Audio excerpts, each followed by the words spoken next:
Solution देखेंगे कैसे कैसे करते हैं। अब आते हैं कुछ और इसका है, जिससे y बराबर दे दे सपोज आपको x + 2 का होल स्क्वायर, इसका डिफरेंशिएशन बोल दे। तो अभी आपसे हम बोले हैं कि जब होल पावर एक नहीं एक से ज़्यादा हो जाए या एक से कम हो जाए, तो ऐसे कंडीशन में आपको क्या करना है कि जो ब्रैकेट में है सेम उसी को नीचे लिख के क्रॉस मल्टीप्लिकेशन कर देना है। या एक और तरीका है कि किसी फार्मूले पे चला जाए, जैसे ये आपको x + 2 का होल स्क्वायर लिखा हुआ है, तो आप चाहें तो a + b the whole square पे इसको आप तोड़ सकते हैं, फिर आप चाहें तो सॉल्व करें। या दूसरा वाला कंडीशन है कि जब पावर एक से ज़्यादा हो जाए या एक से कम हो जाए, तो जो ब्रैकेट में है उसको नीचे लिख के फिर क्रॉस मल्टीप्लिकेशन, दोनों तरीके से, दोनों आसान है। तो यहाँ चूँकि फार्मूले पे दिख रहा है इसलिए हमने यहाँ फार्मूला लगा दिया। क्या होगा, a² + 2x + 4। फिर यहाँ से लिखेंगे on differentiating with respect to x, यहाँ लिख दिए। तो dy/dx आपका हो गया dx² हो गया, d2x/dx हो गया, d4/dx आ गया। अब यहाँ से हम क्या करेंगे, पावर को आगे कर लेते हैं। अब पावर से एक कम करेंगे तो 2 से 1 जाएगा 1। अब यहाँ 2 कांस्टेंट है, बाहर हो जाएगा तो dx/dx 1 हो जाएगा। और सिर्फ कांस्टेंट का डिफरेंशिएशन 0 होता है, यानी आपका फाइनली हो जाएगा 2x + 2। ठीक है, इसको नोट कर लीजिए। प्रैक्टिस के लिए आप चाहें तो इसको सवाल को अपने आप से नोट करें, बनावें, या इसी को देख के बार बार प्रैक्टिस करने का प्रयास करेंगे। और आगे हम लोग आते हैं, जैसे आपको दे दे e⁻⁻x², इसका हमने डिफ्रेंशिएशन करने के लिए कुछ ऐसे दे दे, तो आपको क्या करना है, सबसे पहले लिखना है on differentiating with respect to x, dy/dx लिख देंगे बाई dx, इतना तो लिख दिया। On differentiating with respect to x लिखने के अनुसार हमने इतना नोट कर दिया। अब चूंकि e⁻x का कंडीशन क्या होता है, e⁻x का कंडीशन होता है कि जितना पावर है वो सब नीचे होना चाहिए, तो हमने e⁻x लिखेंगे इसको। तो यहाँ पावर के रूप में क्या है, de⁻⁻x² तो हमने आपसे बताया कि बट्टे में dx के अलावा कुछ भी नजर आए तो उसे क्रॉस मल्टीप्लिकेशन करना होगा। तो dx ना हो कि यहाँ x² है, तो हमने इससे क्रॉस मल्टीप्लिकेशन कर दिया अपॉन dx, यानी अब पावर छोड़ने के बाद जो है वही सेम नीचे आ गया। अब यहाँ e के पावर जैसे है वैसे नोट कर देंगे, यहाँ माइनस कांस्टेंट होकर बाहर हो जाए।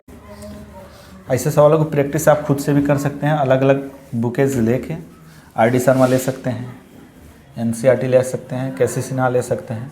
बहुत सारे बुकों में छोटे छोटे सवाल दिए गए हैं, तो सबका कलेक्शन आप करके बना सकते हैं। छोटा सीख जाएंगे तो बड़ा बनाना बिल्कुल ही आसान हो जाएगा आपके लिए, इसलिए छोटे सवालों पर ज़्यादा फोकस करेंगे। अब आते हैं y बराबर, अगर आपको दिया है e⁻√x³, ऐसे सवालों को कैसे बनाएंगे, e⁻√x³, ऐसे सवालों को बनाने का तरीका क्या होगा।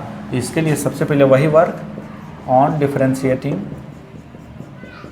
विथ रेस्पेक्ट टू x लिख दिया हमने, और dy/dx लिख देंगे, de⁻√x³ इतना लिख दिए। और वही काम करेंगे, ये तो on differentiating with respect to x के अनुसार इतना हमने लिखा। अब क्या करना है कि जो पावर है वह सेम नीचे होना चाहिए। e के पावर वाला वही कंडीशन करता है जैसे यहाँ de⁻x/dx, यानी जो पावर है वह सेम नीचे होना चाहिए, यानी जो पावर तभी ना e⁻x होता है। तो यहाँ e का पावर क्या है, √x³, तो यहाँ से फिर क्रॉस मल्टीप्लिकेशन कर दिए। और रूट का नेचर क्या कहता है कि रूट के अंदर में जितना है सब नीचे होना चाहिए। लास्ट स्टेप आपका dx मिल गया तो समझेंगे सही है, इससे इसको क्रॉस कर लेंगे, इससे इसको क्रॉस करेंगे तो फिर इतना आ जाना चाहिए। अब e का पावर का कंडीशन क्या होता है, e⁻x³ और √x का 1/2, और रूट में जैसे लिखा है वैसे ही नोट कर देंगे। फिर यहाँ पावर को आगे कर लेंगे, पावर से कम कर लेंगे। ये आपका आंसर हो गया। नेक्स्ट वाले वीडियो में और देखा जाएगा। y बराबर, अगर आपके पास सवाल दे दे कुछ ऐसे e to power under root x square plus 1। तब इसको कैसे सॉल्व करेंगे ये देखेंगे हम लोग। तो सबसे पहले लिखेंगे on differentiating with respect to x। लिखने के अनुसार dy अपॉन dx हमने लिख दिया, d e to power x square plus 1 upon dx हमने लिख दिया। अब क्या करना है, e के पावर का नेचर ही होता है कि जो पावर है वो आगे होना चाहिए, जो पावर है वही सेम नीचे होगा। तो हमने पावर को सेम नीचे करने का प्रयास कर रहे हैं, फिर इससे क्रॉस कर देंगे। उसके बाद का कंडीशन है, यानी रूट के अंदर का नेचर क्या होता है कि जो रूट के अंदर में वो सेम नीचे होना चाहिए। तो हमने लिख दिया यहाँ, फिर इससे क्रॉस कर देंगे। अब क्या है कि e के पावर जितना है सब के सब जैसे है वैसे ही नोट हो जाता है, उसमें कोई चेंजिंग नहीं करते हैं। रूट के अंदर का जो है 1/2 under root x square plus 1 हो जाएगा। और यहाँ देखेंगे बीच में प्लस आ गया, प्लस आ गया तो इसका अर्थ है कि d दोनों में बारी बारी से लगेगा, यानी d x square by D x plus d1/dx। अब क्या करेंगे, जैसे है यहाँ e to power under root x square plus 1/2 x square plus 1 x square का 2x आंक का 0। अब ये 2 से 2 कैंसिल आउट हो जाएगा, यानी e के power under root x square plus 1 upon under root x square plus 1। ये फाइनल आंसर आ गया आपका। अब नेक्स्ट वाले सवालों पे ध्यान देते हैं, थोड़े फास्ट हो जाइए आप लोग। फिर आते हैं y बराबर e के पावर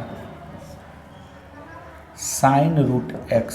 कुछ ऐसे सवाल आपके सामने आने लगे तब आप क्या करेंगे, कैसे सॉल्व करेंगे। तो इसमें भी वही काम करना है, on differentiating with respect to x लिख देना है, divide upon dx sine root x by dx। यानी जो पावर है, ये तो आपको dx लिखे on differentiating with respect to के अनुसार, इसमें भी d अपॉन dx, इसमें भी d अपॉन dx लगा दिया हमने। उसके बाद e का पावर का नेचर कहता है कि जितना पावर है सब नीचे होना चाहिए। तो हमने जैसे लिखा है पावर उसका वैसे ही सेम नीचे लिखते रहें। फिर इससे क्रॉस मल्टीप्लिकेशन करेंगे, क्रॉस मल्टीप्लिकेशन करने के बाद साइन रूट x। और रूट का नेचर क्या कहता है, जो रूट के अंदर में वही सेम नीचे होना चाहिए। तो हमने लिख दिया साइन रूट x। फिर इससे क्रॉस करेंगे d साइन रूट x, और यहाँ साइन का एंगल क्या है,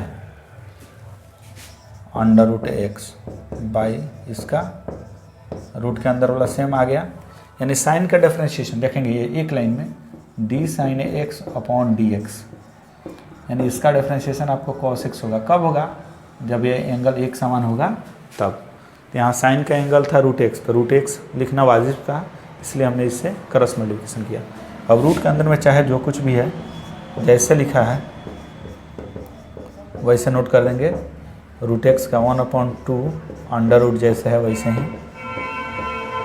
फिर साइन का आपका हो जाएगा कॉस अंडर रूट एक्स का 1/2 अंडर रूट एक्स। ये आपका आंसर हो गया। या चाहे तो इसको और सिंप्लीफाई करके ऊपर से मल्टीप्लाई और नीचे से मल्टीप्लाई करके नोट कर सकते हैं। थोड़ी सी डिफरेंशिएशन का नॉलेज हो जाएगा हम लोग को, फिर इंटीग्रेशन पे आएंगे। इंटीग्रेशन बहुत इंपॉर्टेंट चीज़ है, सीखना ज़रूरी है। अब देखिए और एक सवाल देखते हैं, y बराबर ax square plus bx plus c, इसका डेफिनेशन कैसे करेंगे ऐसे सवालों का। इसके लिए सबसे पहले क्या करना है, on differentiating with respect to x, तो divide upon dx d under root ax square by dx इतना लिख देंगे, dv बाई dx लिख देंगे, dc बाई dx लिख देंगे। सब में d लगाया अपॉन dx, इसमें d बारी बारी से बाई dx, इसमें d बाई dx d। अब हमने क्या हुआ आपको बताया कि जो कांस्टेंट होता है उसको बाहर निकाल दिया जाता है, यानी कोफिशिएंट के रूप में। तो एक्स स्क्वायर का कोफिशिएंट यहाँ ए है, जो कि ए कांस्टेंट है एक तरह का, तो उसको हम बाहर कर लेते हैं। यहाँ बी कांस्टेंट होकर बाहर हो जाएगा, और सी कांस्टेंट है, इसके साथ कोई फंक्शन इस एक्स का नहीं है, इसलिए कांस्टेंट क्या हो जाएगा, 0 इसका डिफरेंशिएशन। और यहाँ ए हो गया। अब ये एक्स टू पावर एन वाला कंसेप्ट आ रहा है यहाँ, यानी पावर को आगे करके अब पावर से एक कम करेंगे तो दो में से एक जगह एक, बी हो जाएगा dx बाई dx 1, यानी 2ax plus B. Next video में आपका एक्सरसाइज स्टार्ट होगा, एनसीईआरटी वाले एनसीईआरटी देखेंगे, आर.डी. शर्मा वाला आर.डी. शर्मा देखेंगे, के.सी. सिन्हा देखेंगे, सबका आपको कराया जाएगा। y बराबर अगर आपको दिया है e के power sine under root x to power n, ऐसे सवालों कैसे सॉल्व करेंगे। तो इसके लिए सबसे ज़रूरी चीज़ है वही पुराने वाला concept on differentiating with respect to x, divide upon dx लिख दिए, dx to power d sine under root x to power n upon dx। ये तो d आपको लिखने के अनुसार हो गया, on differentiating with respect to x लिखने के अनुसार हमने इतना नोट कर दिया। अब उसके बाद e का पावर का नेचर ही होता है कि जो पावर है वो सब नीचे होना चाहिए, यानी d e to power sine, यानी जो पावर है उस सब को नीचे लिखते हैं। फिर इससे क्रॉस कराएंगे, यहाँ साइन का एंगल आपका हो गया under root x to power n, फिर इससे क्रॉस कराएंगे under root x to power n। और रूट का नेचर ही होता है कि रूट के अंदर में जितना है टोटली आपका नीचे होना चाहिए, तो एक्स टू पावर n हमने लिखा अपॉन, लास्ट वाला स्टेप dx आ जाए तो समझे सही लिखे हमने। अब e के पावर जितना है सब नीचे हमने लिख दिया है। अब साइन का आपका हो जाएगा कॉस, और रूट में कुछ भी लिखा है 1/2 रूट एक्स। अब पावर को आगे करके पावर से एक ठो कम कर लेंगे, ये आपका आंसर हो गया। चलिए नेक्स्ट सवाल देखते हैं आपका। इसको सीखना सबसे इम्पोर्टेंट है इंटीग्रेशन के लिए, इसलिए आप लोग ध्यानपूर्वक देखेंगे, समझेंगे। अगर दिक्कत है तो कमेंट करके बताएं। जो लोग अभी तक चैनल को सब्सक्राइब नहीं किए हैं सभी लोग सब्सक्राइब भी कर लें, क्योंकि आने वाले वीडियो आपके पास पहुंचते रहे, सब्सक्राइब कर लेंगे तो। अब नेक्स्ट सवाल देखते हैं। y बराबर e के पावर ax स्क्वायर, ऐसे सवाल है, बिल्कुल छोटा चीज़ है, छोटा चीज़ फंसता ज़्यादा है। On differentiating with respect to x divide upon dx लिख दिया हमने, d e to power ax square by dx, यानी जितना पावर है टोटल नीचे होना चाहिए।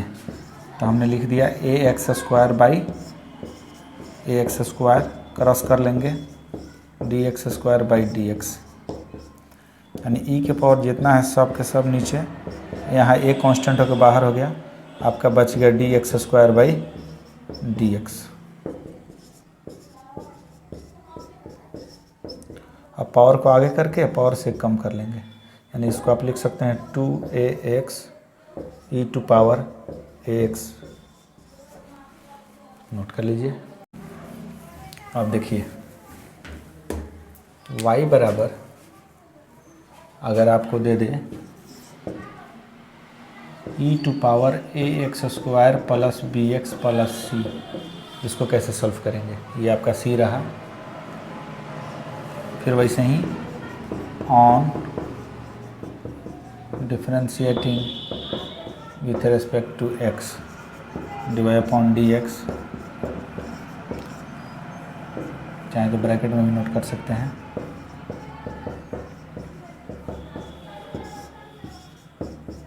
अब जितना पावर है सब नीचे आ जाएगा,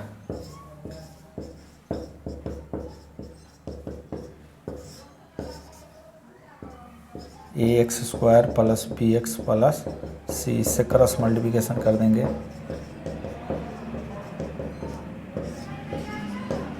ठीक है। अब ई के पावर जो है वही जैसे है वैसे नोट कर देंगे। अब यहाँ बीच में प्लस वाला साइन दिया हुआ है, X square plus B X plus C. तो बारी बारी से सब में आप चाहें तो डी लगा सकते हैं, या समझ गए तो फिर डायरेक्ट भी आप इसको सॉल्व कर सकते हैं। D C by D X हो गया। अब आपका ये हो जाएगा A X square plus B X plus C, यहाँ कांस्टेंट ए बाहर हो जाएगा तो एक्स स्क्वायर का आपका 2x हो जाएगा, बी बाहर हो जाएगा तो D x by D x और सिर्फ कांस्टेंट 0। तो इसको आप फाइनल लिख सकते हैं E A X square plus B X plus C 2ax plus B, आपका ये आंसर हो गया।